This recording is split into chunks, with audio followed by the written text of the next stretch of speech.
السلام علیکم ورحمۃ اللہ وبرکاتہ۔ روایت اور جدیدیت کے آج کے اس پروگرام میں ہم آپ کو خوش آمدید کہتے ہیں۔ آج جو ہم جس ٹاپک پر بات کرنے والے ہیں وہ ہے انجینئر محمد علی مرزا صاحب کے افکار و نظریات۔ جیسا کہ آپ کو علم ہے، اس سے پہلے ہم 2 ایپیسوڈز کر چکے ہیں اور آج ہماری تیسری اور فائنل ایپیسوڈ ہے انجینئر مرزا صاحب پر، ان کے افکار اور ان کے نظریات پر ہم ڈسکشن کریں گے۔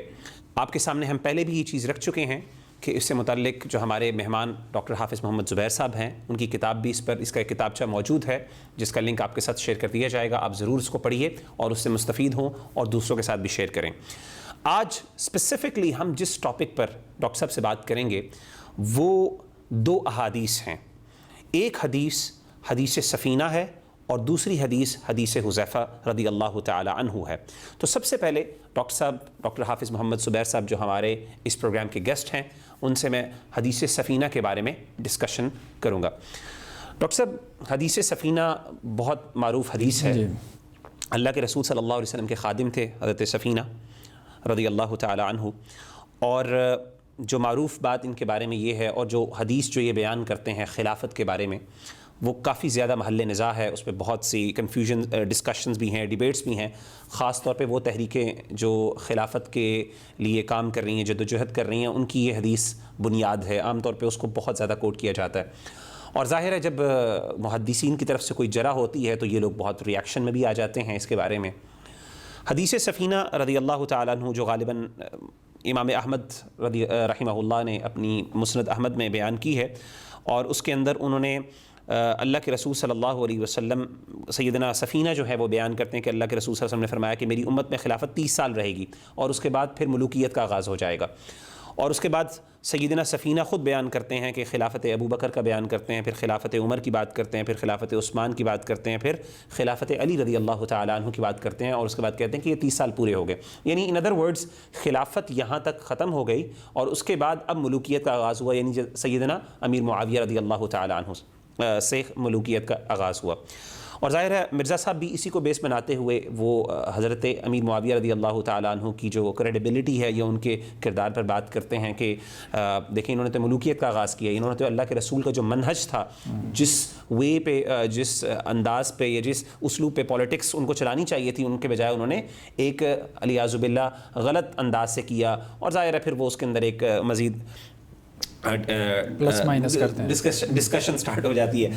تو میں سب سے پہلے حدیث سفینہ کے بارے میں پوچھوں گا۔ سب سے پہلے ہم ایسا کر لیتے ہیں، اس کے متن کے بارے میں ڈسکس کر لیتے ہیں، یا اور پھر اس کے بعد ہم اس کی اسناد کے بارے میں بات کر لیتے ہیں، یا جیسے آپ بہتر سمجھیں انشاءاللہ۔ جی جزاک اللہ۔ جی بسم اللہ الرحمن الرحیم۔ دیکھیں یہ جو حدیث سفینہ ہے یا حدیث حذیفہ، بلکہ اگر آپ یہ کہیں کہ جو ریسرچ پیپر ہے انجینئر محمد علی مرزا صاحب کا، ایک بات تو مرزا صاحب نے یہ بات کہی ہے کہ میری فکر کا جو خلاصہ ہے، یعنی ہم نے یہ بات پہلے بھی دہرائی تھی، hydrogen bomb the best product کہتے ہیں وہ اس کو، واقعہ کربلا کا حقیقی پس منظر، یہ کتابچہ ان کی گویا کہ کل فکر کا نچوڑ ہے، یا اس کے اوپر انہیں کم از کم یہ ہے کہ بہت زیادہ فخر ہے کہ میں نے یہ کچھ ایسی چیز پیش کی ہے جو اس سے پہلے کبھی پیش نہیں ہوئی۔ اس کتابچے کے اندر اگر آپ کہیں تو سب سے مرکزی جو روایت ہے، سب سے مرکزی روایت وہ حدیث سفینہ ہے۔ ٹھیک ہے۔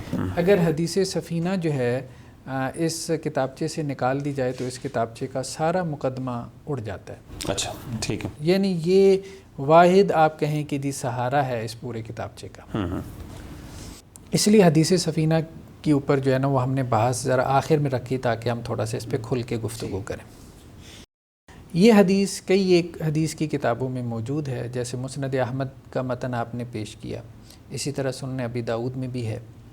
حدیث کا خلاصہ یہی ہے کہ خلافت جو ہے نا، اللہ کے رسول نے کہا کہ 30 سال تک رہے گی، اور بعض متون میں یہ بھی ہے کہ انہوں نے باقاعدہ نام لیا حضرت ابو بکر کا، حضرت عمر، حضرت عثمان، حضرت علی رضی اللہ عنہ۔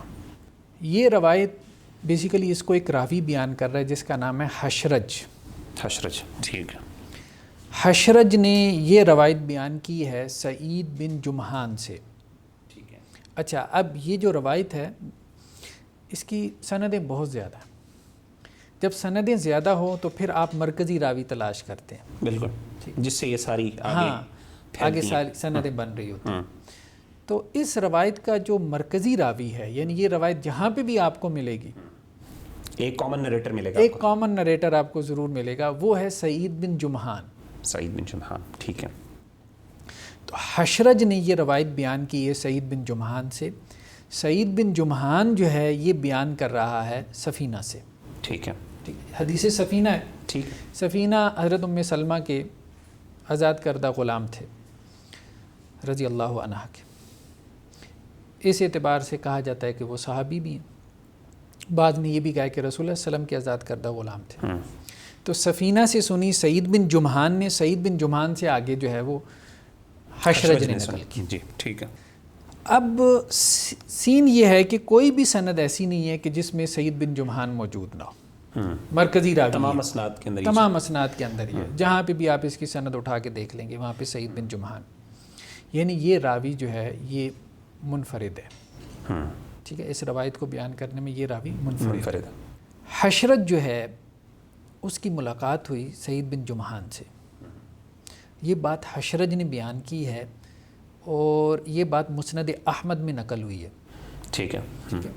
اور اس کی سند کو شیخ شعیب ارناؤت نے حسن کہا ہے، یعنی یہ اتھینٹک ہے. ابھی جو بات کہنے لگے، جب میں بات کہنے مطلب اس کا تعلق حدیث سے نہیں ہے، ویسے ہی اس کا تعلق حدیث سے نہیں ہے، لیکن اس حدیث کے لیے یہ گویا کہ ایک مقدمہ بن جاتا ہے. ٹھیک ہے.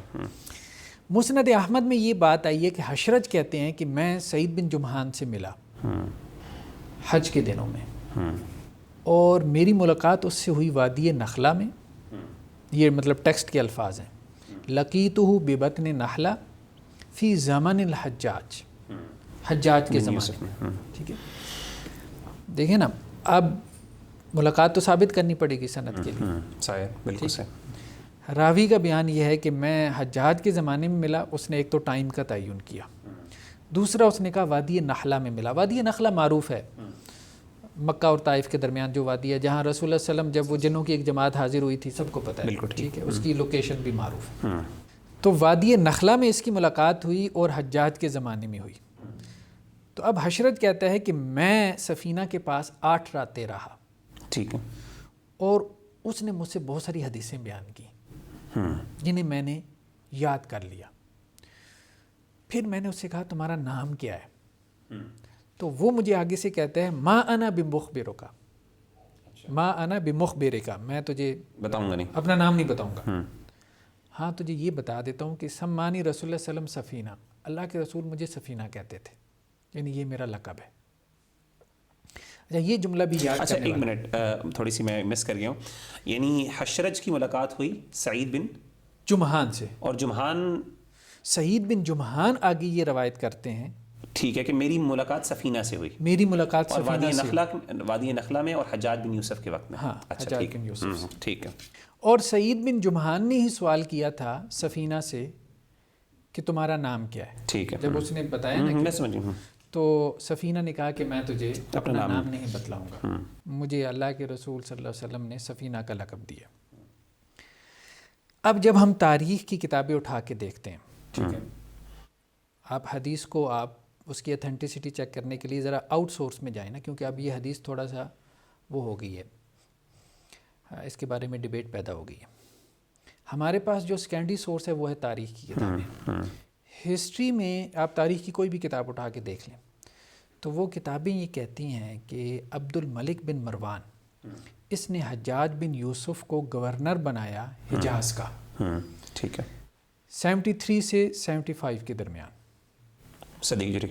ٹھیک ہے، 73 سے 75 کے درمیان. سب سے پہلی مرتبہ جو حجاج کو بھیجا تھا عبد الملک بن مروان نے، وہ 72 میں بھیجا تھا. 72 میں بھی ذی الحجہ میں آخری مہینے میں. عبداللہ بن زبیر کی اس وقت خلافت تھی، ان کی خلافت کو ختم کرنے کے لیے حجاج آیا تھا. یہ معروف واقعہ سب کو پتہ ہے. وہ محاصرہ اس نے کیا یہاں پہ، 5-6 مہینے محاصرہ رہا. ٹھیک ہے، تو 73 آ گیا اس میں. ٹھیک. حضرت عبداللہ بن زبیر کی شہادت ہو گئی. حجاج کو عبد الملک بن مروان نے جو ہے وہ گورنر بنا دیا وہاں کا. تو 73 سے 75 تک تقریباً 2 سال یہاں پہ حجاج جو ہے وہ گورنر رہا. اب سعید بن جمحان یہ کہہ رہا ہے کہ میں نے ملاقات کی ہے حجاج کے زمانے میں، اور کہاں کی ہے؟ وادی نخلا میں، سفینہ سے. تو وادی نخلا یعنی حجاز کے علاقے میں حجاج جو ہے وہ گورنر رہا ہے حجاج کا زمانہ 73 سے 75۔ اب عجیب انٹرسٹنگ بات یہ ہے کہ سفینہ کے بارے میں جن مورخین نے نقل کیا ہے اس کی تاریخ وفات کو، وہ کہتے ہیں کہ یہ 71 میں فوت ہوا۔ مثال کے طور پہ سب سے پہلے امام ابن کثیر نے البدایہ والنہایہ میں کہا ہے کہ ثم داخلت سنہ 71، مطلب 71 کا سال داخل ہو گیا، ٹھیک ہے۔ 71 کے سال میں کون کون سے واقعات ہوئے؟ کانا مقتل موسیٰ بن زبیر، موسیٰ بن زبیر کی شہادت ہوئی۔ پھر کہا کہ جس میں جو لوگ فوت ہوئے ان میں ابراہیم بن اشتر تھے اور ان میں سفینہ تھے مولا رسول اللہ صلی اللہ علیہ وسلم، اللہ کے رسول صلی اللہ علیہ وسلم 71 میں۔ اسی طرح علامہ مجیر الدین علیمی، ان کی بھی کتاب ہے تاریخ المعتبر فی انباء من غبر، جو لوگ گزر گیا ان کی معتبر تاریخ، تو یہ کہتے ہیں کہ ابو عبد الرحمن سفینہ مولا رسول اللہ توفی سنہ 71، 71 میں من الہجرہ، 71 ہجری میں ان کی وفات ہوئی، ٹھیک ہے۔ 71 ہجری میں مورخین کے بیان کے مطابق سفینہ جو ہے وہ فوت ہو چکے تھے، ٹھیک۔ لیکن سعید بن جمحان یہ کہہ رہا ہے کہ میری ملاقات ہوئی ہے حجاج کے زمانے میں، حجاج کے زمانے 73 سے 75 کا زمانہ بنتا ہے۔ اگر اس کی 73 میں بھی ملاقات ہوئی ہو تو اس کا مطلب یہ ہے کہ اس کی ملاقات ہو رہی ہے سفینہ کی وفات سے 2 سال بعد، کم از کم 2 سال بعد۔ تو یہ ملاقات اصلاً ثابت نہیں ہے۔ شبہ کہاں پہ لاحق ہوا؟ اب دیکھیں نا، محدثین کی ایک جماعت ہے جنہوں نے اس حدیث کو صحیح کہا ہے، نو ڈاؤٹ کہا ہے، بالکل، شیخ البانی رحمہ اللہ نے اس کو حسن کہا ہے، اور کچھ جو ہے وہ اہل علم نے بھی۔ شبہ کہاں پہ لاحق ہوا؟ شبہ جو ہے نا یہاں پہ لاحق ہوا کہ بعض مورخین نے یہ کہا ہے کہ سفینہ جو ہے وہ حجاج کے زمانے میں فوت ہوا، بعض مورخین نے یہ لکھا، ٹھیک ہے۔ تو جب انہوں نے لکھا کہ حجاج کے زمانے میں، تو لوگوں نے کہا کہ جی حجاج کے زمانے میں تو پھر آپ کیوں اعتراض کر رہے ہیں، حجاج کا زمانہ 73 سے 75 ہے۔ اصل بات یہ ہے کہ ان مورخین نے یہ بات لی کہاں سے ہے؟ انہوں نے خود اس کے اپنے قول سے یہ بات لی ہے۔ اچھا، ٹھیک ہے، یعنی انہوں نے تاریخ سے نہیں لی۔ مسند احمد کی جو روایت ہے کہ جس میں سعید بن جمحان یہ کہتے ہیں کہ میں حجاج کے زمانے میں وفات پائی، تو انہوں نے ان سے یہ حجاج کے زمانے میں جو ہے وہ میں ان سے ملا ہوں، تو اب یہاں سے لوگوں نے کہا کہ اس کے بعد پھر سفینہ کے کوئی حالات زندگی ہمیں نہیں ملتے، تو گویا کہ یہ آخری ملاقات تھی، تو حجاج کے زمانے میں ان کی وفات ہو گئی۔ تو وہ روایت جو تھی، جو اپنا بیان تھا سعید بن جمحان کا، اسی وہ بذات خود ہی ایک حوالہ بن گیا، ٹھیک ہو گیا، کوئی سیکنڈری حوالہ نہیں تھا۔ پھر دوسری بات، اگر آپ غور کریں کہ جن علماء نے سن کو متعین کیا ہے ان کی بات تفصیلی ہے، ٹھیک ہے۔ حجاج کے زمانے میں، حجاج کا زمانہ 73 کا بھی ہے، 74 کا بھی ہے، 75 کا بھی ہے، تو گویا کہ وہ ایک غیر متعین بات کر رہے ہیں۔ تو غیر متعین بات وہ کرتا ہے کہ جس نے تحقیق نہیں کی، فلاں کے زمانے میں جی فلاں کی وفات ہو گئی۔ جو کیورس ہوگا نا، جو تحقیق کرے گا، ریسرچ کرے گا، وہ متعین کرے گا۔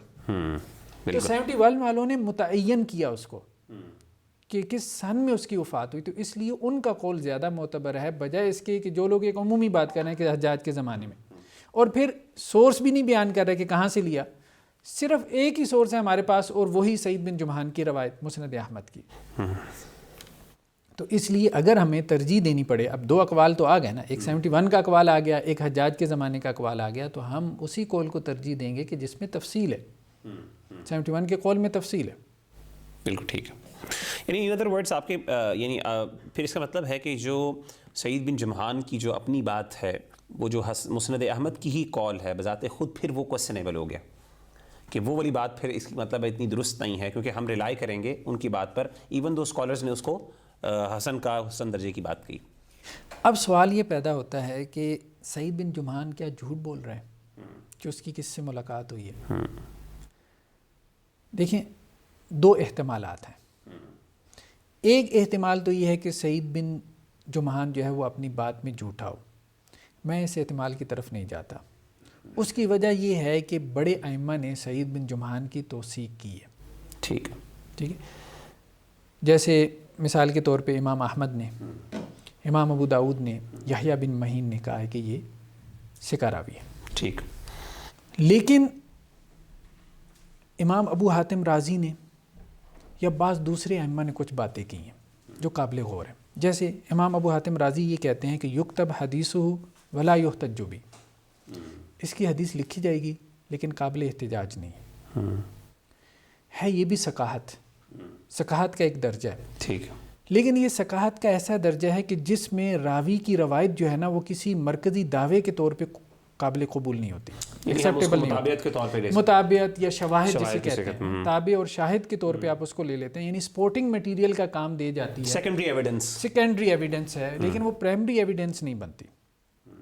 اچھا یہی بات جو ہے وہ ابن عدی نے بھی کہی، یہ بھی بڑے ائمہ میں سے ہیں. ٹھیک ہے.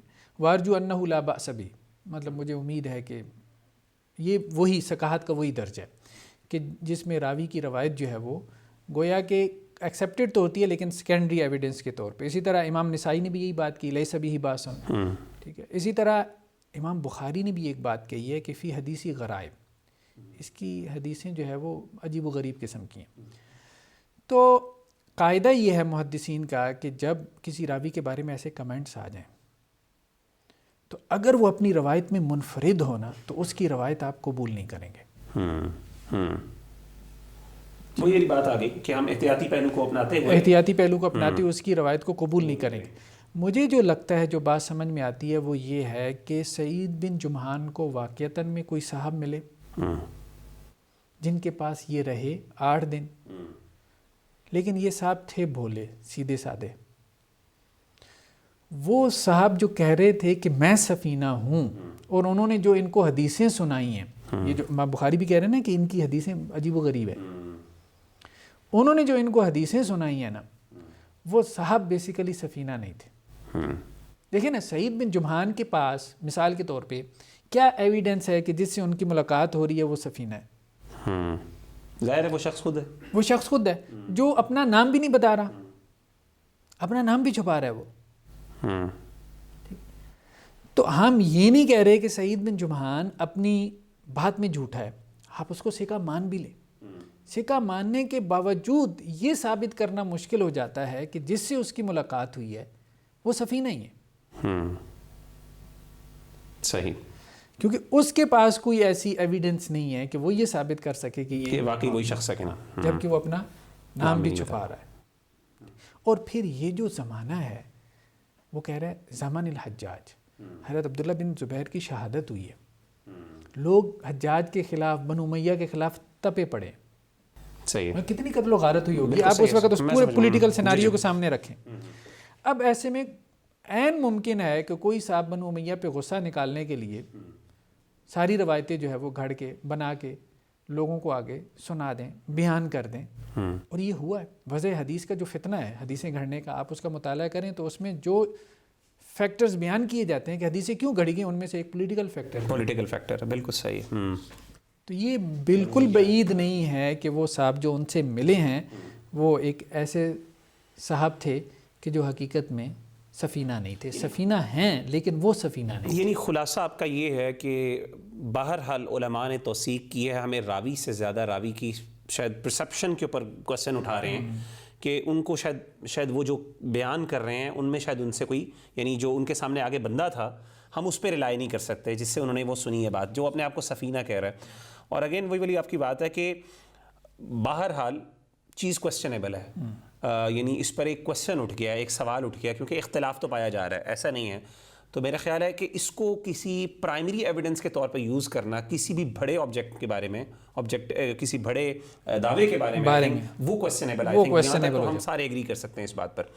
پھر دیکھیں نا بڑے ائمہ نے جب یہ بحث کر دی نا کہ عجیب و غریب حدیثیں بیان کر رہے ہیں، یعنی جو کانٹینٹ ہے وہ کانٹینٹ بھی کبار محدثین کو، ہمیں عجیب نہیں لگا، کبار محدثین کو لگا، امام بخاری کو لگا، اور لوگوں کو لگا، امام ابو حاتم رازی کو لگا کہ یار یہ کیسا کانٹینٹ لے کے آ رہا ہے. ٹھیک ہے، یعنی بذات خود کوسچن وہ اس کا کانٹینٹ. تو وہ جب ان کا اعتراض ہے محدثین کا کہ اس کا کانٹینٹ قابل اعتراض ہے، تو آپ اگر یہ سوچنا شروع کر دیں کہ کیوں قابل اعتراض ہے تو واضح طور پہ نظر آتا ہے کہ جس بندے سے وہ لے رہا ہے اگر ہم تھوڑا سا غور کریں تو اس کے پاس کیا ثبوت ہے کہ یہ سفینہ سے ہی لے رہا ہے. تو اس کے پاس کوئی ثبوت نہیں ہے. تو وہ سکہ ہونے کے باوجود جو ہے وہ اپنے کانٹینٹ کی وجہ سے وہ ڈاکٹر صاحب یہ جو غیر معتبر ہو گیا. یہ جو روایت ہے ظاہر حدیث سفینہ، اب ظاہر ہے یہ حدیث تو بہرحال شیخ البانی نے اس کو، جیسا کہ میرے سمجھ میں ہے، میری علم میں ہے، ان کو حسن کہا، شیخ ارناؤوط نے اس کو حسن کہا بیسکلی. علماء نے کیا کوئی اور علماء بھی موجود ہیں جنہوں نے اس حدیث کو ریجیکٹ کیا ہے، یا پھر سارے علماء اس کی صحت پر متفق ہیں؟ نہیں ایسا نہیں ہے، اس کی صحت مختلف ہی ہے. مثال کے طور پہ جیسے علامہ ابن خلدون نے، تاریخ ابن خلدون والے بڑے ائمہ میں سے ہیں، تو علامہ ابن خلدون کہتے ہیں کہ یہ روایت جو ہے وہ یہ صحیح نہیں ہے. ٹھیک ہے. ہاں، انہوں نے اپنی تاریخ میں اس کا تذکرہ کیا. اسی طرح قاضی ابن العربی ہیں مالکی علماء میں سے، ان کی کتاب ہے العواصم من القواسم، جی پولیٹیکل انہوں نے ساری ڈسکشن کی. ہاں، اس میں بھی انہوں نے یہ بات کہی ہے کہ جی یہ روایت جو ہے وہ قابل قبول نہیں ہے، بلکہ انہوں نے 2 باتیں اور کہی ہیں. ٹھیک ہے. قاضی ابن العربی نے، اور وہ بڑی قابل غور ہیں. انہوں نے کہا دیکھیں بات یہ ہے، خلافت تو گزر گئی، دن گننا شروع کریں. دن گننا شروع کریں تو جو پورے 30 سال بنتے ہیں نا، وہ حضرت حسن کی صلح والے دن بنتے ہیں، جب ان کے حضرت امیر معاویہ سے صلح ہوئی تھی. اچھا. یعنی 4 نہیں، خلافت راشدہ کتنے دنوں کی، کتنے لوگوں کی تھی؟ 5 لوگوں کی تھی. حضرت علی کے بعد حضرت حسن کو بھی ملائیں تو 30 سال بنتے ہیں. ٹھیک ہے. تو حدیث سفینہ کیا کہتی ہے؟ 4 کے نام لیتی ہے، حضرت علی تک محدود کرتی ہے. ٹھیک ہے. تو آپ اب بتائیں کہ حضرت حسن خلیفہ راشد تھے کہ نہیں تھے؟ اگر تو آپ یہ کہتے ہیں کہ حضرت حسن خلیفہ راشد تھے تو حدیث سفینہ غلط ہے، مشکوک ہو گئی. بالکل. اور اگر آپ یہ کہتے ہیں کہ حضرت حسن جو ہے وہ خلیفہ راشد نہیں تھے تو حدیث سفینہ کہہ رہی ہے کہ 30 سال تک خلافت راشدہ رہے گی، تو 30 سال تو خود حدیث سفینہ کہہ رہی ہے کہ وہ، تو حدیث سفینہ دونوں صورتوں میں غلط واقع ہو رہی ہے. اس کے کانٹینٹ کی جب آپ اپلیکیشن کرتے ہیں، اب تو یہ تاریخ کا ایک واقعہ بن گیا نا. ٹھیک ہے. دونوں صورتوں میں وہ غلط ثابت ہو رہی ہے. دوسری بات انہوں نے یہ بات بیان کی، انہوں نے کہا دیکھیں بات یہ ہے کہ حضرت حسن نے صلح کی حضرت امیر معاویہ کے ساتھ. آپ یہ بتائیں کہ حضرت حسن جو ہے وہ خلیفہ راشد ہیں کہ نہیں ہے؟ تو کوئی بھی نہیں کہتا کہ جی حضرت حسن خلیفہ راشد نہیں ہے. سیدھی سی بات ہے، وہ حضرت امیر معاویہ سے شروع کرتے ہیں. حضرت حسن اگر خلیفہ راشد ہیں تو جس کے حق میں خلیفہ راشد اتر گیا تو یا تو وہ خلیفہ راشد نہیں رہا، اس نے نومینیٹ جس کو کر دیا، ہاں، جس کو اس نے اپنے اوپر ترجیح دے دی، تو اس نے اگر ظلم کیا تو وہ خلیفہ راشد نہیں رہا. اور اگر اس نے حقدار کو حق دے دیا ویسے ملوکیت نہیں بنتی، تو وہ ملوکیت بنتی نہیں ہے. تو یہ اچھی بات جو ہے وہ قاضی ابن العربی نے کہی ہے. انہوں نے کہا ہے کہ نہیں، یہ بات اس طرح سے کرنا یہ درست نہیں ہے کہ یہ تو خود اس حدیث کے کانٹینٹ کی روشنی. یعنی آپ کا مقدمہ یہ ہے کہ خلافت کو 30 سالوں تک محدود کرنا درست نہیں ہے، کیا آپ یہ کہہ رہے ہیں؟ اور اس کی جو بنیاد ہے، جو مجھے بات سمجھ آئی، وہ آپ نے فرمایا کہ حدیث سفینہ ہے. اور حدیث سفینہ پر ہم اگر منیمم بھی سب سے کم بھی کرٹیسزم کریں تو وہ یہ کہیں گے کم از کم اس میں ڈاؤٹس ہیں اور کوشچن ہیں، ہم اس کو پرائمری ایویڈنس نہیں بنا سکتے. یہ جیسے کہ علماء نے کہا کہ اس کو آپ سیکنڈری طور پہ ایویڈنس میں لے کے آ سکتے ہیں، لیکن ان کی حدیث کو جس میں سعید بن جمحان کی آپ نے بنیاد رکھی کہ ان کے کانٹینٹ کے اندر بذات خود ہمیں ایک کوشچن اٹھ جاتا ہے اور ڈاؤٹ ہے، باہر اس میں اس کو ہم ایک پرائمری ایویڈنس کے طور پہ کنسیڈر نہیں کر سکتے. دیکھیں نا، سند پہ بھی ہم نے کہا کہ اس میں مسائل ہیں، جیسے سعید بن جمحان کے بارے میں خود جو ہے وہ محدثین نے ایسے کمنٹس پاس کیے کہ اس کی روایت جو ہے وہ پرائمری ایویڈنس نہیں بن جاتی. پھر سعید بن جمحان کی ملاقات جو ہے وہ سفینہ سے ثابت نہیں ہوتی. یہ ایک دوسری چیز ہے. سند میں 2 آبجیکشنز ہو گئے جو بڑے میجر آبجیکشن. متن میں ہم آئیں تو ہم نے کہا متن جو ہے وہ حدیث سفینہ کا خود آپس میں ٹکرار ہے. ایک طرف کہہ رہا ہے 30 سال تو حضرت علی پہ ختم نہیں ہو رہے، حضرت حسن پہ ختم ہو رہے ہیں. دوسری طرف کہہ رہا ہے کہ حضرت علی پہ ختم ہو جائے گی خلافت. تو خود یعنی جسے کہتے ہیں نا سیلف کنٹراڈکٹری ہے، یعنی یہ متن سیلف کنٹراڈکٹری. دوسری بات یہ ہے کہ اگر آپ اس روایت کے مختلف متن جمع کریں، مثال کے طور پہ یہی روایت جب مسند احمد میں آتی ہے تو وہاں یہ ہے کہ خلافت 30 سال تک رہے گی. اچھا، جب یہ روایت سنن ترمذی میں آتی ہے تو وہاں پہ بھی یہی ہے کہ خلافت 30 سال تک رہے گی. لیکن جب یہ سنن ابی داؤد میں آتی ہے تو وہاں یہ ذکر ہے کہ خلافت علی منہاج النبوہ 30 سال تک رہے گی. اچھا، یعنی منہاج النبوہ کا جو ہے اضافہ جو ہے وہ سنن ابی داؤد میں ہے. ٹھیک ہے. اب سوال یہ پیدا ہوا کہ اگر تو ہم اکثر طرق کو لے لیں، یعنی اکثر طرق میں صرف خلافت کا تذکرہ ہے کہ خلافت 30 سال تک رہے گی. ٹھیک. تو اب بات یہ ہے کہ خلافت جو اس کے بعد بھی جاری رہی ہے. خلافت اس کے بعد بھی جاری رہی ہے، سب مانتے ہیں، سب مانتے ہیں خلافت اس کے بعد بھی جاری رہی ہے. اصل مسئلہ تو خلافت راشدہ کا ہے، علی منہاج النبوہ، علی منہاج النبوہ جس کو ہم کہتے ہیں. تو صرف سنن ابی داؤد کی جو متن ہے اس میں تو گویا کہ اس کے جو مختلف متون ہیں، یعنی ایک تو یہ ہے کہ یہ خود اس کا اپنا متن اپنے آپ سے ٹکرا رہا ہے، پھر اس کے جو مختلف طرق ہیں، مختلف جو متون ہیں وہ آپس میں ایک دوسرے سے ٹکرا رہے ہیں. یعنی اس کو کہتے ہیں اصول حدیث میں کہ یہ مضطرب المتن ہے، یعنی اس کے جو روایات متن میں اضطراب ہے، کنٹرڈکشن ہے. تو اس اعتبار سے بھی یہ حدیث جو ہے نا اس کی وہ کریڈیبلٹی وہ نہیں رہ جاتی، کوسچنیبل ہو جاتی. پھر یہ سوال یہ پیدا ہوا کہ جی چلیں ہم یہ کہتے ہیں کہ جی خلافت والی بات ہم لے لیتے ہیں کیونکہ اکثر طرق میں خلافت کا لفظ ہے. ٹھیک ہے، ہم یہ کہتے ہیں کہ خلافت کا لفظ عام ہے، ٹھیک ہے، اور جو خلافت علی منہاج النبوہ ہے وہ خاص ہے. تو ایک حدیث متن میں عام آیا، دوسری نے آ کے اس کو خاص کر دیا. ٹھیک ہے. پہلی بات تو یہ ہے کہ یہ اس طرح سے ممکن نہیں. اللہ کے رسول نے یا تو وہ کہا یا یہ کہا، کیونکہ ایک ہی راوی ہے، راوی ایک ہی ہے نا. یا تو مختلف اوقات کے وہ دو مختلف جو ہے وہ بیانات ہوں، ایسا نہیں. لیکن اگر اس مقدمے کو مان لیا جائے تو ہم نے کہا تھا کہ صحیح مسلم میں ایک روایت ہے کہ 12 خلفاء ہوں گے. صحیح. ٹھیک ہے، تو ہم یہ کیوں نہیں کہتے کہ وہاں پہ جو اللہ کے رسول نے کہا کہ میرے بعد جو ہے وہ خلافت ہوگی تو وہاں اس سے مراد 12 خلفاء ہیں، ہم صرف 4 تک کیوں لے جاتے ہیں؟ یعنی ہم اس روایت سے تخصیص کیوں نہیں کرتے جو زیادہ اتھینٹک روایت ہے، جو صحیح مسلم کی ہے، بجائے اس کے کہ ہم تخصیص کریں سنن ابی داؤد کی روایت سے. بالکل. یعنی کہنے کا مقصد یہ ہے نا کہ کوئی ایسا اعتراض نہیں ہے، کوئی ایسا اعتراض نہیں ہے. اسی طرح ایک دلیل اور دی گئی کہ جی یہ حدیث اگر آپ اس کو ضعیف کہتے ہیں تو ایک اور اس کے سپورٹنگ جو ہے نا وہ ایک روایت ہے، وہ ایک اور راوی سے ہے، علی بن زید سے. علی بن زید جو ہے وہ خود ضعیف راوی ہے. جو راوی خود ضعیف ہو تو وہ کیسے؟ پھر یہ مقدمہ قائم کیا گیا جی ضعیف پلس ضعیف حسن لغیری ہو جاتی ہے. لیکن بات یہ ہے کہ ضعف اگر کم درجے کا ہو تب وہ ہوتی ہے، تب حسن لغیری ہوتی ہے. پرائمری علماء نے لگائی. لیکن یہ ہے کہ یہاں پہ ضعف تو ہے وہ کم درجے کا تو نہیں ہے، یہاں تو ملاقات ثابت کرنا ہمارے لیے مشکل ہو رہا ہے. سعید بن جمحان کی سفینہ کے ساتھ ملاقات ہوئی بھی ہے کہ نہیں ہوئی؟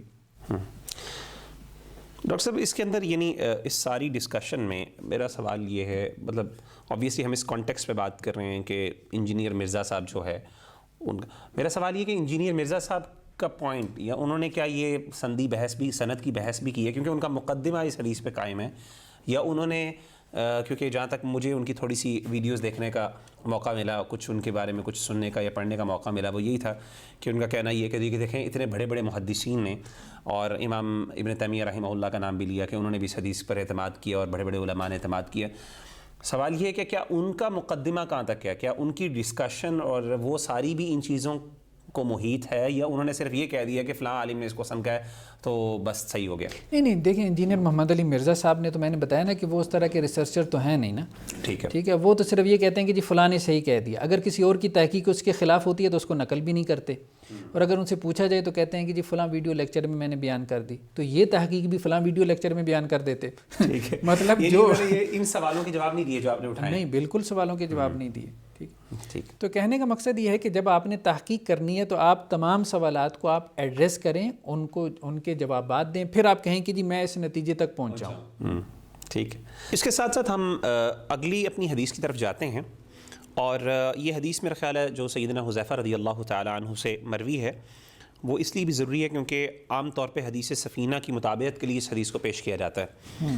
اس حدیث کے اندر سیدنا حذیفہ رضی اللہ تعالیٰ عنہ اللہ کے رسول صلی اللہ علیہ وسلم سے بیان کرتے ہیں کہ اللہ کے رسول نے فرمایا کہ تم میں سب سے پہلے نبوت رہے گی، اور تب تک رہے گی جب تک اللہ چاہیں گے، پھر اللہ تعالیٰ جب چاہیں گے اس کو اٹھا لیں گے. پھر آپ نے فرمایا کہ خلافت ہوگی علی منہاج النبوہ، یہاں پہ منہاج النبوہ کے الفاظ ہیں، اور پھر اس کو وہ رہے گی جب تک اللہ چاہیں گے، پھر اللہ تعالیٰ اس کو اٹھا لیں گے جب اللہ چاہیں گے. پھر اس کے بعد 2 ملوکیت کا ذکر ہے، ایک ملک یعنی کنگشپ کے 2 دوروں آمریت کا ذکر کیا گیا، ایک ملکن عاضن کے لفظ ہیں، ایک ملکن جبریہ کے لفظ ہیں. اور اس کے بعد پھر آپ نے فرمایا کہ یہ دونوں رہیں گے جب تک اللہ تعالیٰ چاہیں گے. اور اس کے بعد آپ نے فرمایا کہ پھر دوبارہ ہوگی خلافت علی منہاج النبوہ، نبوت علی منہاج النبوہ کے اوپر. ثم سکت، پھر آپ صلی اللہ علیہ وسلم خاموش ہو گئے. تو کہنے کا مطلب یہ ہے کہ یہ حدیث عام طور پہ اس کے ریفرنس میں بیان کی جاتی ہے کہ اگین اس میں بھی نبوت کے بعد خلافت اعلیٰ منہاج النبوہ کا تذکرہ ہے اور اس کے بعد ملوکیت کا تذکرہ ہے. تو اگین کیا یہ اس کا ایویڈنس نہیں بنتی؟ کیا یہ وہ سپورٹنگ، جس طرح آپ نے کہا تھا کہ سیکنڈری ایویڈنس تو ہے، لیکن اگر ہم اس کو، اور اس کو بھی کئی علماء نے جو جہاں تک میری تحقیق ہے اس میں حسن اور اس طریقے سے اس کی صحت کی طرف میلان علماء کا رہا ہے، تو اس حدیث کو ہم کس طریقے سے اس کے ساتھ سپورٹ، یعنی کس طریقے سے حدیث اس کے ساتھ سپورٹ کرتی ہے یا نہیں کرتی؟ لیکن جس طرح سے ہم نے حدیث سفینہ کی سند پہ بھی بحث کی ہے اور اس کے متن پہ بھی، اسی طرح حدیث حذیفہ کی متن اور سند دونوں پہ ہم بات کر لیتے ہیں. ٹھیک ہے. اگر آپ اس کے متن پہ غور کریں تو اس میں ذکر ہے کہ جی اللہ کے رسول نے کہا کہ میرے دور کے بعد جو ہے خلافت علی منہاج النبوہ کا دور ہوگا، لیکن اللہ کے رسول نے تعین نہیں کیا اس کا. ٹھیک ہے، یہ نہیں کہا کہ جی اتنے سال رہے گا. پہلی بات تو یہ. ٹھیک ہے. تو آپ کیسے تعین کر لیتے ہیں 30 سال تک؟ اگر ہم کہیں تو یہ دونوں حدیثیں آپس میں کنٹرڈکٹ کر رہی ہیں. ٹھیک ہے. ہم یہ بھی کہہ سکتے ہیں کہ حدیث سفینہ اور حدیث حذیفہ آپس میں ایک دوسرے کی مخالفت کر رہی ہیں. ایک حدیث کہہ رہی ہے کہ جی مطلق خلافت علی منہاج النبوہ کا دور ہے، کوئی اس نے تحدید نہیں کی، لمٹ نہیں کیا ٹائم پیریڈ کو. دوسری حدیث جو ہے وہ 30 سال کو کی لمیٹیشن بیان کر رہی ہے. تو ایک بات تو یہ ہے، تو اس سے یہ ثابت نہیں ہوتا کہ حضرت امیر معاویہ جو ہے وہ خلیفہ راشد نہیں تھے یا ان کی خلافت علی منہاج النبوہ نہیں تھی، کیونکہ اس میں کوئی ٹائم پیریڈ کا تذکرہ نہیں حدیث حذیفہ میں. ٹھیک ہے. دوسری بات یہ ہے کہ حدیث حذیفہ ایک اور بات بیان کر رہی ہے جو حدیث سفینہ کے خلاف ہے، کہ خلافت علی منہاج النبوہ پھر ہوگی، یعنی آخر میں جا کے پھر ہوگی. بالکل ٹھیک ہے. اور اس سے مراد عام طور پہ کیا لی جاتی ہے؟ حضرت عیسیٰ علیہ الصلوۃ والسلام کے خلافت. تو کہنے کا مقصد کیا ہے؟ کہنے کا مقصد یہ ہے کہ 30 سال والی بات تو بالکل ہی نکل گئی نا اب آپ کی، اگر آپ اس حدیث کو صحیح مانتے ہیں تو. یعنی پھر حدیث سفینہ کے اندر بھی 30 سال تک محدود نہیں کرنا چاہیے تھا، کیونکہ خلافت منہاج النبوہ تو پھر تو آگے بھی آنی ہے. ہاں آگے بھی آنی ہے. اگر ہم اس کو تو پھر حدیث سفینہ کی اگر آپ نے طرق کو صحیح قرار دینا ہے، اور آپ نے مطلب ایک رائے تو ہے نا، اور اگر آپ نے کہنا ہے کہ جی وہ روایت صحیح ہے، تو پھر اس کے ان طرق کی طرف جائیں جو زیادہ ہیں، جن میں مطلق طور پہ خلافت کا تذکرہ ہے، تحدید نہیں کی گئی 30 سال کے ساتھ خلافت علی منہاج النبوہ کی، تاکہ اس کی میچنگ ہو جائے کس کے ساتھ؟ حدیث حذیفہ کے ساتھ. ایک اور بات اہم یہ ہے کہ جو لوگ یہ کہتے ہیں کہ حدیث سفینہ جو ہے وہ درست ہے، یا حدیث حذیفہ، اور حضرت امیر معاویہ سے جو ہے وہ پھر آگے ملوکیت کا دور شروع ہو گیا. ٹھیک ہے، وہ ملوکیت بھی کاٹ کھانے والی ملوکیت، عبدن کے لفظ ہیں جیسے. پھر سوال یہ پیدا ہوتا ہے کہ حضرت عمر بن عبدالعزیز کیا تھے؟ بالکل ٹھیک ہے. بلکہ یہ بھی سوال پیدا ہوتا ہے کہ حضرت حسن کیا تھے؟ وہ جو سوال پہلے ہم بالکل ٹھیک ہے. ٹھیک ہے، کیونکہ آپ تو صرف حدیث حذیفہ کو نہیں نا سمجھ رہے، آپ تو ایک پورا مقدمہ بنا رہے ہیں ساتھ میں حدیث سفینہ کو بھی رکھ کے، اور حدیث سفینہ حضرت علی تک جا کے ختم ہو رہی ہے. ٹھیک ہے، حدیث حذیفہ کو آپ اس کی سپورٹ میں لے کے آ رہے ہیں کہ خلافت ختم ہوئی، ملکن آزن شروع ہو گئی، کاٹ کھانے والی ملوکیت. حضرت علی کے بعد کاٹ کھانے والی ملوکیت شروع ہو گئی حضرت حسن سے، کیونکہ حضرت علی کے بیٹے حضرت حسن آ گئے. آپ اس بات کو قبول کریں گے؟ نہیں، بالکل نہیں. تو وہ خود بھی اس بات کو قبول نہیں کرتے کہ حضرت حسن جو ہے وہ ملوک میں سے ہیں، کہ باپ کے بعد بیٹا بن گیا تو اس لیے ہم اس کو ملوکیت کہہ دیں. بالکل وہ بھی اس بات کو قبول نہیں کرتے تھے. جب وہ قبول نہیں کرتے تو پھر اس کا مطلب کیا ہے؟ اس کا مطلب یہی ہے کہ یہاں وہ روایت لیں، آپ یہ روایت لیں. یعنی آپ کے پاس چوائس ہی نہیں ہے، آپ دونوں روایتیں لے ہی نہیں سکتے، ممکن نہیں ہے. ان کے اندر اضطراب اتنا زیادہ ہے کہ آپ دونوں روایتوں کو صحیح قرار دے ہی نہیں سکتے. یا پھر اگر لے بھی لیں تو وہ معنی جو آپ ڈرائیو کر رہے ہیں وہ اس سے نہیں بنتا. بہرحال ہاں وہ معنی اس سے کہ جی وہ ایک 30 سال تک محدود رہے گی، حضرت علی کے بعد خلافت جو بھی ہے وہ ملوکیت ہی ملوکیت. لیکن حضرت علی کے بعد حضرت حسن خلیفہ ہے، سب مانتے ہیں خلیفہ راشد ہیں حضرت حسن، سب مانتے ہیں. ٹھیک ہے، اس کے بعد حضرت عمر بن عبدالعزیز ہیں، سب مانتے ہیں خلیفہ راشد ہیں. اس کے بعد امام مہدی جو آئیں گے سب مانتے ہیں خلیفہ راشد ہیں. پھر اس کے بعد حضرت عیسیٰ، سب مانتے ہیں خلیفہ راشد. تو مطلب کہاں سے آپ لے آئے 30 سال؟ ٹھیک. تو یہ ممکن نہیں ہے، مطلب کسی نے بھی اس طرح سے یہ بات نہیں کہی ہے. پھر یہ ہے کہ کچھ روایات ایسی ہیں کہ جو مطلب مقبول درجے کی روایات ہیں، جن میں یہ ذکر ہے کہ اس کے بعد رحمت والی ملوکیت ہوگی، نبوت اور رحمت والی ملوکیت ہوگی. ٹھیک ہے. یعنی بعض ایسی مقبول درجے کی بھی حدیثیں تو یہ حدیثیں بھی اس کے ساتھ کنٹراڈکٹ کر رہی ہیں کہ خلافت کے بعد یہ روایت کیا کہہ رہی ہے کہ ملکن عاد یعنی کاٹ کھانے والی ملوکیت. بعض مقبول درجے کی روایات ہیں کہ خلافت کے بعد ایک ملوکیت ہوگی جو کہ نبوت کے پیٹرن پر ہوگی اور رحمت والی ملوکیت ہوگی. تو جن لوگوں نے ان روایتوں کو صحیح قرار دیا ہے, ٹھیک ہے, یعنی جو اہل سنت والجماعت میں سے ہے نا, وہ تو پھر اس طرف نکل گئے. جیسے امام ابن تیمیہ وغیرہ وہ یہی بات کہتے ہیں کہ جی امیر معاویہ جو ہے وہ ملوک میں سے تھے لیکن سب سے نبوی منہج کے اوپر تھے اور ان کی ملوکیت رحمت والی ملوکیت تھی, یہ نہیں تھی. یہ اس کے بعد والا دور ہے. تو یعنی ان کی تحقیق جو ہے وہ اہل سنت والجماعت کی, اگر وہ ان روایتوں کو صحیح بھی مانتے ہیں تو وہ پھر بھی انجینئر محمد علی مرزا صاحب کے ساتھ نہیں کھڑے. صحیح. لیکن ہماری نظر میں بیسیکلی یہ روایات جو ہے نا یہ آپس میں اتنی کنٹراڈکٹ کر رہی ہیں کہ ان کا بنیادی مقدمہ ثابت نہیں ہوتا کہ آپ خلافت کو 30 سال تک جو ہے وہ محدود مان لیں. یہ تو اس کے اگر ہم بات کریں نا کہ ان روایات کے جو ہے وہ متون کے اوپر اگر ہم بحث کریں, اگر ہم نے اس کو ایکسیپٹ کرنا بھی ہے تو دیکھیں ایک صورت میں ہو سکتا ہے کہ اللہ کے رسول نے کہا کہ میرے بعد خلافت علی منہاج النبوہ ہوگی. تو اب آپ کہیں کہ جی خلافت علی منہاج النبوہ ہوگی تو ہم صحیح مسلم کی روایت لے لیتے ہیں 12 خلفاء والی کہ اس کی طرف اشارہ ہے, ٹھیک ہے, اس سے بھی تو آپ تحدید کر سکتے ہیں نا اس مطلق دور کی. میرا سوال یہ ہے کہ یہاں پہ کہ یہ جو اپنے مرزا صاحب ہیں, کیا وہ صحیح مسلم کی جو وہ ہے اس کے بارے میں ان کی کیا کوئی رائے آپ کے سامنے کوئی آئی ہے آپ کے نظر میں؟ کہ دیکھیں جب میں گیا تھا ان کے پاس تو میں نے ان سے بات کی. اچھا. اور میں نے انہیں یہ بات کہی جب ہماری میٹنگ ہوئی تھی وہاں پہ جہلم میں, ہم 3-4 ساتھی گئے تھے, تو میں نے انہیں کہی کہ آپ نے اپنے کتابچے کا آغاز اس طرح سے کیا ہے کہ جو علماء ہیں اور شروع میں آیت لکھی ہے کہ وہ کتمان علم کرتے ہیں, لوگوں سے علم چھپا لیتے ہیں, یہ حدیثیں بیان نہیں کرتے جو آپ نے اس کتابچے میں بیان کی. یہ کتابچہ آپ کا خلافت اور ملوکیت کے موضوع پہ ہے اور خلافت اور ملوکیت کے موضوع کے اوپر اتھینٹک ترین روایت صحیح مسلم کی روایت ہے, اتھینٹک ترین. بالکل ٹھیک ہے. تو آپ نے وہ روایت مس کر دی, آپ نے نہیں بیان کی, آپ کے نالج میں نہیں تھی یا آپ نے کتمان علم کیا. میں نے کتمان علم نہیں کیا. میں نے کہا کیوں, اس کتابچے میں بتائیں مجھے کہاں پہ لکھی ہوئی ہے. نہیں اس کتابچے میں نہیں ہے, میں نے فلاں ویڈیو میں بیان کی.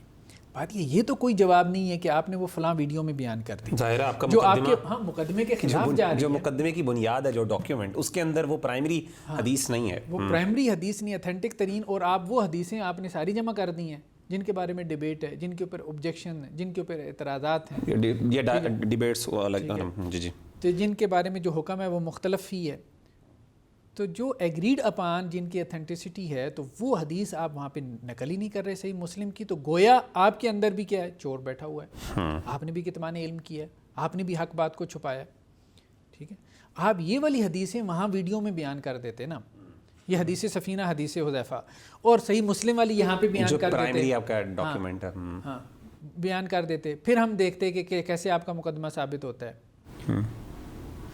ڈاکٹر صاحب یعنی سمری یہی ہے آبویسلی کہ یہ حدیث بھی ہے, اس کے بھی مطلب کہنے کا مطلب یہ کہ جو مجھے مطلب سمجھ آ رہی ہے, آبویسلی آپ کی اپنی رائے اپنی جگہ پہ اور واقعی علمی رائے ہے, لیکن ان تمام احادیث کو ہم ملا رہے ہیں تو جو بھی چیز ثابت ہو رہی ہے وہ کم از کم وہ مقدمہ ثابت نہیں ہو رہا جس کے اندر الیاذ باللہ حضرت امیر معاویہ رضی اللہ تعالیٰ عنہ کو کسی نہ کسی طریقے سے کوئی مجرم قرار دیا گیا ہے, یہ جس پر صحابہ کی گستاخی الیاذ باللہ لازم ہوتی ہے.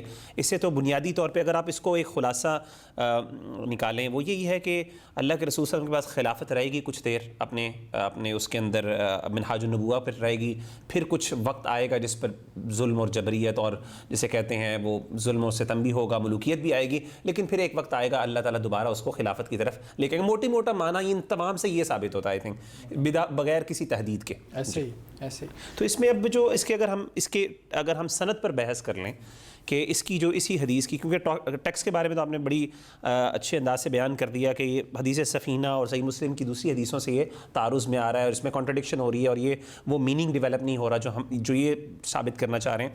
اس کی جو سند ہے اس حدیث کی, اگین وہ کوشچن ہے کہ اس کی سند کیا وہ قابل اعتماد ہے, کہ کس لیول تک وہ ہے جی جس پہ ہم ریلائی کر سکیں. دیکھیں نا, جیسے ہم نے وہاں دیکھا کہ حدیث سفینہ کی سند میں مرکزی راوی سعید بن جمحان ہے, ٹھیک ہے, بعض نے جہمان بھی کہا, بعض نے جمحان کہا.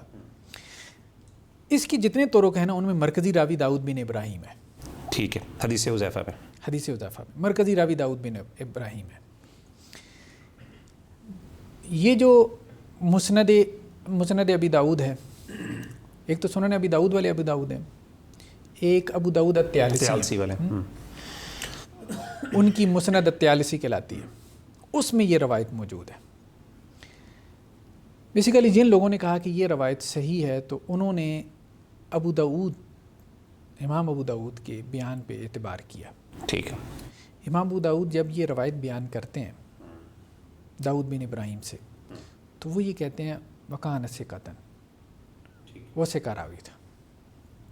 یعنی ابو داؤد الطیالسی کی بات کر رہے ہیں۔ ابو داؤد الطیالسی نے یہ روایت حدیث حذیفہ اپنی کتاب میں بیان کی، ٹھیک ہے، مسند الطیالسی میں، مصنف ہیں یعنی وہ کتاب۔ بالکل ٹھیک ہے۔ جب وہ روایت بیان کرتے ہیں تو وہ اس راوی کے اوپر تبصرہ کرتے ہیں داؤد بن ابراہیم پہ، وکان ثقۃ، وہ ثقت ہے کہ یہ ثقت ہے۔ پہلی بات تو یہ ہے کہ یہ جو ابو داؤد الطیالسی ہے نا، یہ ائمہ جرح و تعدیل میں سے نہیں ہے۔ ٹھیک ہے۔ ہم یہ بات کہتے ہیں کہ جی توثیق یا تعدیل جو ہوتی ہے نا، جرح و تعدیل، وہ اس امام کی معتبر ہوتی ہے جو کہ ائمہ جرح و تعدیل میں سے، جیسے امام بخاری ہیں، امام احمد ہیں، امام ابو حاتم رازی ہیں، یحییٰ بن معین ہیں، علی بن مدینی ہیں، ٹھیک ہے، اسی طرح سے اور لوگ ہیں۔ دوسری بات یہ ہے کہ امام ابو داؤد جو طیالسی والے ہیں، انہوں نے اس راوی سے صرف ایک روایت بیان کی، یہی۔ اس سے کیا معلوم ہوا کہ یہ ان کا استاد بھی نہیں ہے۔ یعنی ایک استاد ہوتا ہے نا جسے آپ نے پڑھا ہو اور آپ کی اس کے بارے میں کوئی رائے بن گئی، کوئی شیخ ہو جسے آپ نے کئی احادیث، ہاں تو ٹھیک ہے، آپ کہیں کہ جی چلیں اس کی اس کے ساتھ کوئی مصاحبت رہی ہوگی، ٹھیک ہے، تو اس کی رائے کو ہم لے لیتے ہیں۔ پوری مسند الطیالسی میں میں نے سرچ کیا تو امام ابو داؤد کی صرف ایک روایت موجود ہے۔ تو جس بندے سے آپ نے صرف ایک روایت لی ہے تو اس کا مطلب یہ ہے کہ بس آپ کے اس سے کیا ہے، ٹھیک ہے، زیادہ سے زیادہ کیا ملاقات ثابت ہوئی ہوگی، ٹھیک ہے، تو آپ کا اس کے بارے میں تبصرہ کوئی اتنا ضروری نہیں کہ وزنی ہو، اس ایک ملاقات کی بنیاد پہ یا اس ایک روایت کی بنیاد پہ، جبکہ آپ ائمہ جرح و تعدیل میں سے بھی نہیں ہیں، ٹھیک ہے۔ دوسری بات یہ ہے، یہ تو ہے داؤد بن ابراہیم، اس کا نام آیا ہے داؤد بن ابراہیم الواسطی، ٹھیک ہے، پوری سند کے اندر ٹھیک ہے، داؤد بن ابراہیم الواسطی، واسط علاقے کا نام تھا۔ ایک داؤد بن ابراہیم ہے قاضی قزوین، قزوین بھی جگہ کا نام، ٹھیک ہے، اس کا ذکر ابو حاتم رازی نے کیا۔ ابو حاتم رازی بڑے ائمہ میں سے ہیں جرح و تعدیل کے، بالکل۔ انہوں نے کہا کہ داؤد بن ابراہیم جو قاضی قزوین ہے نا، یہ جھوٹا ہے، متروک الحدیث ہے۔ اچھا، ٹھیک ہے، یہ جسے کہتے ہیں جرح مفصل آ گئی۔ ٹھیک، اب سوال یہ پیدا ہوا کہ داؤد بن ابراہیم الواسطی وہ اور یہ داؤد بن ابراہیم قاضی قزوین، یہ دو ہیں یا ایک ہیں؟ داؤد بن ابراہیم تو نام دیکھیں نا سیم ہے نا، وہ ہے الواسطی اور یہ ہے قاضی قزوین، یہ دونوں ایک ہیں یہ الگ الگ ہے، یا دو الگ الگ شخصیات ہیں؟ امام رافی جو ہیں، امام رافی شافعی علماء میں سے ہیں، ان کی ایک خاص کتاب ہے التدوین فی اخبار قزوین۔ قزوین اسی علاقے کے، اس علاقے کے معاملات، انہی کے بعد تاریخ کے بارے میں، ٹھیک ہے۔ اس میں وہ کہتے ہیں کہ داؤد بن ابراہیم الواسطی اور داؤد بن ابراہیم قاضی قزوین یہ ایک ہی شخصیت ہے۔ اچھا، یعنی یہ صراحت موجود ہے، ہاں، اس میں یہ صراحت موجود ہے کہ اسی کو داؤد بن ابراہیم الواسطی بھی کہتے ہیں۔ داؤد بن ابراہیم قاضی، انہوں نے قزوین کے قاضیوں کے بارے میں ظاہری بات ہے لکھا، جب لکھا تو انہوں نے کہا جی اس داؤد بن ابراہیم جو قاضی قزوین کے نام سے معروف ہے، اس کو الواسطی بھی کہتے ہیں، داؤد بن ابراہیم الواسطی بھی اس کو کہتے ہیں۔ تو یہ جھوٹا راوی ہو گیا۔ اب مطلب کہنے کا مقصد یہ ہے کہ امام ابو حاتم رازی کے مطابق یہ راوی کیا ہو گیا؟ جھوٹا ہو گیا۔ لیکن ایک اور یہاں پہ مسئلہ پیدا ہو گیا۔ مسئلہ یہ پیدا ہوا کہ امام ابو حاتم الرازی نے جب ذکر کیا ہے داؤد بن ابراہیم کا تو انہوں نے ان کو دو شخصیات بنا دیا۔ اچھا، انہوں نے داؤد بن ابراہیم واسطی کو الگ ذکر کیا، الگ ذکر کیا، اور داؤد بن ابراہیم قاضی قزوین کو الگ ذکر کر دیا۔ لیکن یہ بیسیکلی شبہ ہے امام ابو حاتم الرازی کا، اس کو میں آگے چل کے واضح کرتا ہوں کہ یہ کیسے ان کا شبہ ہے۔ ٹھیک ہے، ان کا تبصرہ ٹھیک ہے، تبصرہ ان کا ٹھیک ہے اس کے اوپر، لیکن یہ دو شخصیات نہیں تھی۔ اچھا، الواسطی پر ان کا تبصرہ؟ کوئی تبصرہ نہیں ہے، صرف نام ہے۔ اچھا اچھا اچھا، صرف نام ہے۔ یا اگر تبصرہ کیا ہوتا ڈیٹیل میں تو اس کا مطلب تھا کہ انہوں نے اس کو جانتے تھے ذاتی طور پہ جانتے تھے. تو ایسا نہیں تھا. تو امام رافی نے ان کو ایک شمار کیا, ایک تو یہ ایویڈنس ہو گیا, ٹھیک ہے. ابو حاتم رازی نے ان کو 2 شمار کیا, لیکن ان کا تبصرہ نہیں ہے. تبصرہ نہیں ہے تو گویا کہ مطلب اب ہم نہیں کہہ سکتے کہ جی ان کے ہو سکتا ہے کہ ان کو شبہ لگا, اور یہی غالب گمان ہے کہ ان کو شبہ لگا. تیسری بات یہ ہے کہ خطیب بغدادی نے سب سے مفصل جو ہے نا جو تذکرہ کیا وہ خطیب بغدادی نے کیا ہے. ان دونوں پہ نہیں, داؤد بن ابراہیم پہ. داؤد بن ابراہیم پہ, ٹھیک ہے. یعنی داؤد بن ابراہیم کے بارے میں جب آپ کتابیں اٹھا کے دیکھیں نا جرح و تعدیل کی کہ کتنے تھے, کون تھے, کیا پہچان ہے ان کی, تو سب سے مفصل ہمیں تذکرہ جو ہے وہ ملتا ہے خطیب بغدادی کے یہاں. تو المتفق والمفترق, ٹھیک ہے, یعنی راوی کون سے ایک ہیں, کون سے وہ ہیں جو جدا. کتاب کا موضوع بھی یہی ہے. وہ کہتے ہیں داؤد بن ابراہیم 5 ہیں. اچھا, داؤد بن ابراہیم 5 ہیں. پہلا جو داؤد بن ابراہیم ہے نا, اس کا نام ہے داؤد بن ابراہیم سنانی. ٹھیک ہے, اس کی پہچان یہ ہے کہ یہ طاؤس سے روایت کرتا ہے. ٹھیک ہے, ٹھیک. امام طاؤس بہت بڑے تابعی ہیں. دوسرا جو داؤد بن ابراہیم الباہلی ہے, یہ مجہول راوی ہے. ٹھیک ہے, اس کے بارے میں کوئی ہمیں معلومات نہیں. تیسرا داؤد بن ابراہیم واسطی ہے جو شعبہ سے روایت کرتا ہے. ٹھیک ہے. چوتھا داؤد بن ابراہیم عنبری ہے جو عبدہ بن سلیمان سے روایت کرتا ہے. یہ بھی درمیان میں بحث میں نہیں ہے, اس کو بھی بھلا دیں. ابھی ایک ہی آیا داؤد بن ابراہیم جو شعبہ سے روایت کرتا ہے, الواسطی. ہاں. پانچواں داؤد بن ابراہیم انطاقی ہے جو حسن بن شبیب سے روایت کرتا ہے. اب انہوں نے کہا کہ داؤد بن ابراہیم واسطی جو کہ شعبہ سے روایت کرتا ہے, یہ اہم بات ہے. ٹھیک ہے, داؤد بن ابراہیم الواسطی کون ہے؟ یعنی کل 5 ہیں, کل 5 ہیں. ان میں سے ایک باہلی ہے, ایک انطاقی ہے, ایک عنبری ہے, ایک صنعانی ہے. صرف ایک ہی آ رہا ہے, واسطی ایک ہی آ رہا ہے جو کہ شعبہ سے روایت کر رہا ہے. یہ اہم بات ہے. ٹھیک. اب یہ جو بات ہے نا کہ شعبہ سے جو روایت کرتا ہے داؤد بن ابراہیم. اچھا, یہاں پہ میں درمیان میں ایک بات واضح کرتا چاہوں کہ one of the ways we can know, جب خاص طور پہ نام ملنے جلنا شروع ہو جائیں اور کنفیوژن ہو جائے کہ کون سا راوی کون ہے بیسکلی, تو اس کا ایک طریقہ یہ ہوتا ہے کہ ہم یہ دیکھتے ہیں کہ کس سے روایت کی جا رہی ہے, یہ کس سے روایت کرتا ہے. تو آبویسلی جس سے روایت کیا جاتا ہے تو اس کے ذریعے ہم ڈٹرمن کر سکتے ہیں کہ راوی کون سا ہے. جی ڈاکٹر صاحب. تو اب داؤد بن ابراہیم جو ہے نا, یہ جو الواسطی ہے جس کے بارے میں خطیب بغدادی کہہ رہے ہیں کہ یہ شعبہ سے روایت کرتا ہے, اس کی پہچان یہ ہے. تو یہ بات ائمہ جرح و تعدیل میں سے اکثر نے کہی ہے. اچھا, کہ داؤد بن ابراہیم قاضی قزوین وہ ہے جو شعبہ سے روایت کرتا ہے. اچھا اچھا اچھا, یعنی قاضی قزوین اور واسطی آپ اس لیے کہہ رہے ہیں کہ ہاں یہ ایک ہی ہے. ٹھیک ہے ٹھیک ہے ٹھیک ہے ٹھیک ہے. ہاں, تو اب آپ دیکھیں ائمہ جرح و تعدیل میں مثال کے طور پہ آپ دیکھیں تو 3 داؤد بن ابراہیم ہمارے سامنے آتے ہیں. ایک داؤد بن ابراہیم الواسطی, دوسرا داؤد بن ابراہیم قاضی قزوین, ٹھیک ہے, جس کا نام کچھ کتابوں میں یہ بھی ہے داؤد بن ابراہیم الواسطی قاضی قزوین. اچھا, ہاں, مزید واضح ہوئے. ہاں, اس طرح سے بھی آتا ہے. پھر ایک تیسرا ہے داؤد بن ابراہیم العقیلی قاضی قزوین. ٹھیک ہے. اب یہ ایک تیسرا بندہ آ گیا, یہ بھی وہی ہے. اچھا, داؤد بن ابراہیم الواسطی العقیلی قاضی قزوین. اچھا, اس کے بارے میں بھی جو ہے وہ ائمہ جرح و تعدیل نے اس کے اوپر جو ہے کذب کا ذکر ہے, تہمت کذب ہے اس پہ بھی. داؤد بن ابراہیم العقیلی, یعنی جرح و تعدیل کی کتابیں ہم دیکھتے ہیں نا, کہیں پہ داؤد بن ابراہیم, 2 داؤد بن ابراہیم تو ایسے ہیں نا کہ جن پہ آپ کو بہت جرح ملے گی.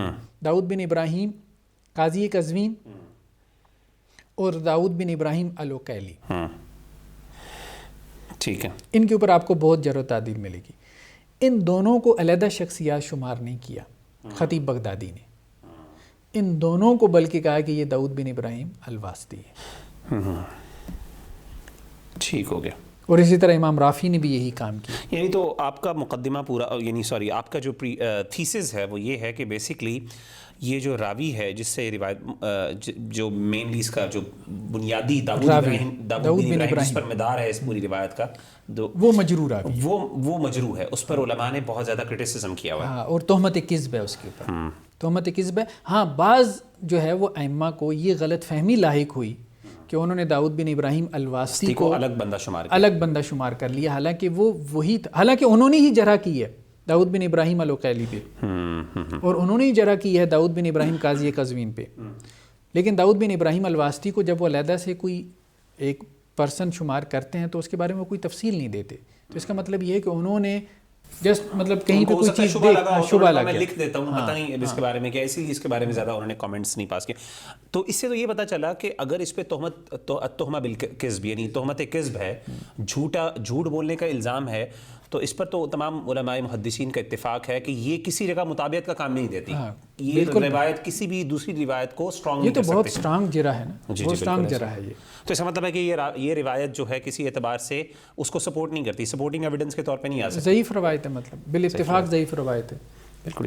ڈاکٹر صاحب یعنی اس پورے کانٹیکسٹ میں، یعنی یہ پوری جو ہم نے ڈسکشن کی ہے خلافت کے مسئلے پر اور یہ ساری یعنی معاملات کے اوپر، اگین ہمارا یعنی what do we understand from there کہ یعنی ایک بندے کا اگین آپ کا موقف کیا ہے؟ پھر اگین میں آپ سے پوچھنا چلیں، یہ تو ہم نے رد کر دیا کہ انجینئر مرزا صاحب نے یہ جو اپنا مقدمہ قائم کیا یہ نہیں ہے، لیکن اگین آپ کا کیا موقف ہے جو آپ سمجھتے ہیں کہ ان تمام روایات، جو ان تمام کویسچنس کے جواب ڈھونڈنے کے بعد آپ نے اپنا ایک تھیسس قائم کیا، تو وہ کیا یعنی وہ کیا موقف ہے خلافت کے بارے میں کہ خلافت کب ہوگی اور کون کون اس میں شامل ہے اور کون شامل نہیں ہے اس میں؟ دیکھیں اصل بات یہ ہے کہ یہ بھی ایک کویسچن ہے کہ خلافت راشدہ کسے کہتے ہیں. بالکل صحیح سوال تو یہ ہے، بالکل ایسے ہی. جی راشدہ کا لفظ بیسیکلی جو ہے نا رشد سے نکلا ہے. ٹھیک ہے جی بالکل، کہ جس میں رشد اور ہدایت کا پہلو جو ہے وہ غالب رہے. اچھا، جس حدیث میں یہ لفظ استعمال ہوا نا خلفائے راشدین کا، اگر آپ اس کا متن نکال کے دیکھیں نا تو اس میں یہ ہے کہ خلفائے راشدین کی سنت کو پکڑ لو. بالکل صحیح. ٹھیک ہے، اور پھر آگے بدعت کا ذکر ہے. تو گویا کہ خلافت راشدہ اس حدیث کے متن کو آپ سامنے رکھیں تو وہ ہے کہ جس کے دور میں سنت غالب رہے، یعنی وہ ٹائم پیریڈ جس میں سنت کا غلبہ ہے، بدعت کا غلبہ نہیں ہے. جب بدعت غالب ہو جائے گی جس حکمران کے ٹائم پیریڈ میں، وہ خلافت راشدہ نہیں رہے گی. بالکل ٹھیک ہے. یعنی رسول اللہ صلی اللہ علیہ وسلم کی اگر ہم ڈیفینیشن لیں تو خلافت راشدہ کی کیا ہے، تو وہ یہ. تو بیسیکلی میرے مطلب جو مجھے بات سمجھ میں آتی ہے وہ یہی ہے کہ اسلام کی عمارت جو اللہ کے رسول صلی اللہ علیہ وسلم نے تعمیر کی ہے تو وہ اتنی جلدی گر نہیں گئی کہ 30 سال میں وہ گر گئی یا وہ ملوکیت میں کنورٹ ہو گئی. دیکھیں ملوکیت تو پورا ایک نظام تھا نا جو کہ شاہان عجم سے آیا تھا، اللہ کے رسول صلی اللہ علیہ وسلم کا تو دیا ہوا نہیں تھا. ٹھیک، مطلب جس ملوکیت کی یہ بات کرتے ہیں. ٹھیک ہے، ایک تو وہ ہے نا کہ جو جس کا ذکر قرآن میں ہے. ٹھیک ہے، حضرت داؤد جو ہے، اس کے بعد حضرت سلیمان جو ہے وہ ان کے وارث بنے، حضرت یوسف تھے. لیکن یہ تو اس کو ایک نظام کے طور پہ جب پیش کرتے ہیں نا، آمریت کے طور پہ، تو جب اس کی وہ بات کرتے ہیں تو وہ تو ظاہری بات ہے کہ اب اس کا مطلب یہ ہے کہ 30 سال تک اسلامی نظام قائم رہا، اس کے بعد ایک غیر اسلامی نظام آ گیا تھا. یہی مقدمہ ڈیولپ کرتے ہیں. تو ایسا نہیں ہے کہ اسلام کی عمارت جو ہے وہ زمین بوس ہو گئی تھی. جو اللہ کے رسول صلی اللہ علیہ وسلم جو عمارت تعمیر کر کے گئے تھے، یہ آپ کہہ سکتے ہیں کہ یہ جو قلعہ اللہ کے رسول صلی اللہ علیہ وسلم نے تعمیر کیا تھا تو اس کو کوئی مینٹیننس کی ضرورت پڑ گئی تھی. یعنی یہ عمارت جو ہے وہ خستہ حال ہو گئی. یعنی زوال تو آتا ہے، زوال تو آتا ہے، دیکھا، لیکن آہستہ آہستہ زوال تو آنا. خلفائے حضرت ابو بکر کا دور سب سے بہتر تھا، پھر حضرت عمر کا، پھر اس کے بعد حضرت عثمان رضی اللہ عنہ کے دور میں فتنے شروع ہو گئے. وہ تو اللہ کے رسول کی خود پریڈکشن تھی. ہاں، ما قبل عثمان اور ما بعد عثمان یہ دور بھی ایک جیسے نہیں ہیں. بالکل صحیح. ٹھیک، تو پھر یہ کہنا کہ حضرت علی کا دور حضرت امیر معاویہ کا دور برابر ہے تو ہم یہ بھی نہیں کہتے. لیکن بات یہ ہے کہ آہستہ آہستہ ٹھیک ہے زوال آیا ہے، لیکن وہ زوال اتنا نہیں تھا کہ آپ اس کو راشدہ سے نکال دیں. ہاں، آپ اس کو سنت غالب رہی ہے. ہاں، آپ اس کو خلافت راشدہ سے نکال دیں. خلافت راشدہ رہی ہے، ایسی بات نہیں ہے. ڈاکٹر صاحب اس میں آخری سوال پوچھوں گا آپ سے، اور آئی تھنک وہ بہت امپورٹنٹ اس لحاظ سے ہے کہ چلیں یہ تو ہم بحث کر رہے ہیں، علمی بحث، اوبویسلی یہ علماء کی بحث ہے اور یہ ساری بحث ہے کہ اللہ کے رسول صلی اللہ علیہ وسلم کی رائے، یعنی آپ صلی اللہ علیہ وسلم کا مقصود کیا ہے، یہ تو ہم یہ جاننا چاہ رہے تھے. ایک یہ تو ایسپیکٹ ہے تھیوریٹیکل ایسپیکٹ. عملی ایسپیکٹ پہ اگر ہم بات کریں، اوبویسلی آپ نے تاریخ کا مطالعہ کیا ہے، حضرت امیر معاویہ رضی اللہ تعالیٰ عنہ کا دور، کیونکہ اصل بحث ساری یہاں پہ شروع ہو جاتی ہے. حضرت امیر یعنی مجھے یہ سمجھ نہیں آتی، جتنی میں نے تاریخ اسٹڈی کی ہے، حضرت امیر معاویہ رضی اللہ تعالیٰ عنہ کے دور میں وہ کیا چیزیں نہیں تھیں؟ مطلب میرا کویشچن ہے، میری ذرا اس کی کریکشن کریں کہ اگین اس میں کیا کوئی ہمیں ایسی چیز نظر آتی ہے، کوئی ایسا فلا نظر آتا ہے جو اتنا بڑا ہو کہ ہم اس کو کہیں کہ جی یہ ملوکیت اور جبریت اور الیاذ باللہ آمریت یا پھر پتہ نہیں کاٹ کھانے والی چیز، کیا کوئی اس میں ایسی چیز تھی؟ چلیں ہم خلیفہ عبد الملک بن مروان اور حضرت عبداللہ بن زبیر کا آپس میں جھگڑے لڑائیاں جس میں قتل و غارت، خانہ کعبہ کی پامالی اور بڑا کچھ، یعنی پھر وہ ایون یزید کے دور میں بھی بڑے وسائل ہوئے، فتنے نظر آتے ہیں، ہم اس کو چھوڑ دیتے ہیں۔ میں حضرت امیر معاویہ کی بات کر لیتے ہیں کیونکہ ہمارا مقصود ابھی اصل میں بحث وہی ہے۔ کیا عملی طور پہ ہمیں کوئی اتنا بڑا فلا نظر آتا ہے پورے ان کے رین میں، ان کے ٹائم میں، کہ ہم کہیں جی we need to question his یعنی رولنگ اور ہز پالیٹکس؟ ہاں وہی بات کہ جی سوسائٹی میں سنت نظر نہیں آتی تھی، بدعات کی کثرت تھی، ایسا تو کچھ نظر نہیں آتا ہمیں۔ میرا پھر یہ مقدمہ کیا کوئی اور حضرت امیر معاویہ کا جو دور تھا، کیا اس میں اور حضرت حسن کے دور میں یا حضرت علی کے دور میں کیا کوئی بہت فرق تھا آپ کے خیال میں؟ نہیں دیکھیں، بات یہ ہے کہ ملوکیت کی ڈیفینیشن کیا کرتے ہیں؟ اگر تو ملوکیت کی ڈیفینیشن یہ کی جاتی ہے نا کہ باپ کے بعد بیٹا جو ہے وہ اس کا وارث بنے، تو وہ پھر تو حضرت حسن پہ بھی بات آ جاتی ہے۔ تو ملوکیت بیسیکلی یہ نہیں ہے کہ باپ کے بعد بیٹا بنے، باپ کے بعد بیٹا تو حضرت سلمان بھی بنے، ٹھیک ہے؟ تو یہ ملوکیت نہیں ہے جس ملوکیت کی مذمت حدیث میں آئی ہے۔ اور بلکہ بعد حضرت امیر معاویہ تو پھر بھی نہیں بنے، حضرت امیر معاویہ تو حضرت حسن کے بعد آئے۔ ہاں وہ تو حضرت حسن کے بعد آئے ہیں، ہاں تو انہوں نے تو اپنے وہ مطلب کہ ہاں بنو امیہ سے تو نہیں، ہاں۔ تو کہنے کا مطلب ہے کہ یہ سب چیزیں ظاہر ہے اگین یہ بڑا ایک کوسچنیبل بات ہے کہ عملی طور پہ بھی اگر ہم دیکھیں تو ہمیں آئی تھنک اسٹڈی، وہ لوگ جو حضرت امیر معاویہ رضی اللہ تعالیٰ عنہ پہ بہت اعتراض کرتے ہیں، I think they need to study ان کا ٹائم پیریڈ اسٹڈی کریں، اور اس میں بہت خیر تھی، جیسے کہ امام ابن تیمیہ نے کہا رحمت کا پیریڈ تھا ایک، اور اس میں جو بھلائیاں اور ظاہر ہے۔ ڈاکٹر صاحب اس میں کوئی مزید کوئی آخری بات اگر آپ کرنا چاہیں، اضافہ کرنا چاہیں تو خلاصے کے طور پہ اگر آپ اس میں اس پوری بحث کے اندر انجینئر مرزا صاحب کے بارے میں اور دیکھیں وہ بات ہم نے پہلے بھی ایک مرتبہ شروع میں کہی تھی کہ دیکھیں یہ جتنا مقدمہ آپ کھڑا کریں گے نا، آپ ایک تھیورائزیشن کر رہے ہیں، مولانا مودودی نے بھی کی خلافت و ملوکیت میں، تاریخی مصادر کی بنیاد پہ انجینئر محمد علی مرزا صاحب نے بھی کی، تو اس کا اینڈ رزلٹ کیا ہے؟ مطلب میسیج کیا جاتا ہے نان مسلمز کو یا مسلمز کو؟ کہ بات یہ ہے کہ رسول اللہ صلی اللہ علیہ وسلم جو کہ اس امت میں سے بہترین تھے، اور انہوں نے جن لوگوں کی جماعت تیار کی وہ اس امت کے بہترین تھے، خیر القرون قرنی ثم الذین یلونہم، انہوں نے ایک نظام قائم کیا، ٹھیک ہے؟ رسول اللہ صلی اللہ علیہ وسلم نے اس جماعت کی تربیت کی اور وہ نظام 30 سال تک چل پایا۔ تو گویا کہ بیسیکلی آپ لوگوں پہ اعتراض نہیں کر رہے، آپ اسلام کے اوپر اعتراض کر رہے ہیں۔ اسلام اس قابل نہیں ہے کہ 30 سال سے زیادہ چلے۔ یہ ایز اے نظام، as a political system, as an ideology, کوئی اسٹیٹ جو ہے اسلامک اسٹیٹ 30 سال سے زیادہ نہیں چل سکتی۔ اگر کوئی کلیم کرے گا نا، مسلمان ہوتے ہوئے یہ کلیم کرے گا، تو وہ سب سے پہلے اعتراض اس کے اوپر کیا وارد ہوگا کہ رسول اللہ صلی اللہ علیہ وسلم دے کے گئے ہیں اور بہترین جماعت کو دے کے گئے ہیں، وہ 30 سال تک نہیں چل پائی، تو تم رسول اللہ صلی اللہ علیہ وسلم سے بڑھ کے مربی ہو۔ بالکل صحیح، یعنی آپ کا سسٹم ایک پریکٹیکل نہیں ہے، آئیڈیل سسٹم ہے، پریکٹیکل نہیں۔ ٹھیک ہے، جزاک اللہ خیر۔ اس کے ساتھ ہی ہم اپنی گفتگو کے اختتام کی طرف جاتے ہیں۔ آپ سب سے گزارش ہے کہ ہمارے اس پروگرام کو لوگوں تک شیئر کیجیے، اور اس کو ضرور اس کو جتنا میکسیمم اپنی فرینڈز اینڈ فیملی کے ساتھ شیئر کر سکتے ہیں اس کو کیجیے۔ تو انشاءاللہ ملتے ہیں اگلے ایپیسوڈ میں روایت اور جدیدیت کے۔ السلام علیکم ورحمۃ اللہ وبرکاتہ۔